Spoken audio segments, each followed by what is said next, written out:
looking at the Australian squad for their first match against New Zealand, I don't see too many changes. Yes, we've seen Cameron Green come into the squad of 15, but I don't see him in the final 11 for that first match. To me, it'll be Finch Warner at the top of the order. Finch has just found some form in the warm-up, which is very important for Australia, given his leadership role within the team.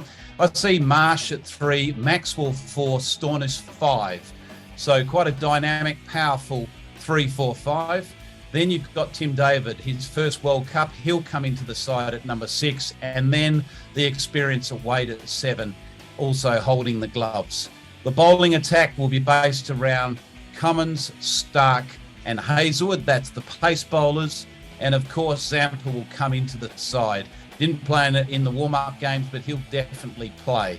So Australia have got a strong all-round squad. Yes, they've got the all-round skills of Marsh, Maxwell and Stoinis with the ball to support their 3 pace bowlers and obviously their specialist spinner in Zampa. To me, they look very balanced. Yes, they're fit.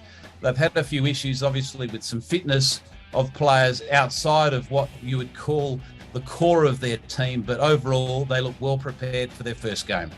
Well, my starting team for New Zealand for the T20 World Cup game against Australia, Finn Allen is opening.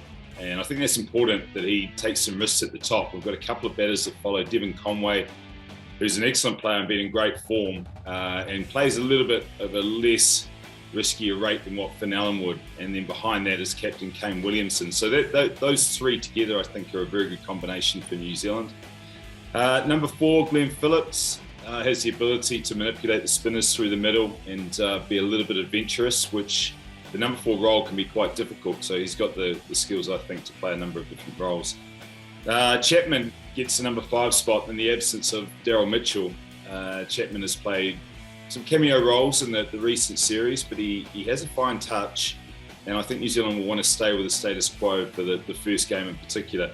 Neesham comes in at 6, the all-rounder, bit of power, left-handed. The next left-hander is Mitch Satner, who's had a niggling knee injury, but makes the starting list for me every time. He's got a wonderful skill set with the ball, but his batting is underutilised. So in Australian conditions, I think he can make an impact. The other person that's made an impact is Bracewell, and I think Bracewell has been the find for New Zealand over the last 6 months. His off-spin has been good, but his batting also, like Satner, has a lot of potential. So at 8, that can be a bit of a weapon. The bowling lineup, the pace attack is Ferguson, who's a key weapon. Pace is important. Ferguson's change of pace also. And again, the ability to find the right length at the right venue. And Southey and Bolt will go together like peas in a pod. So Bolt to take the new ball with Southey, bit of swing early on, and then some pace and variation. So I think that will be New Zealand's first team with some good variations. The batting needs to perform well at the top. I think it's been a little bit patchy, but in Australia where conditions could be quite true for batting, I think this lineup is New Zealand's best at the moment.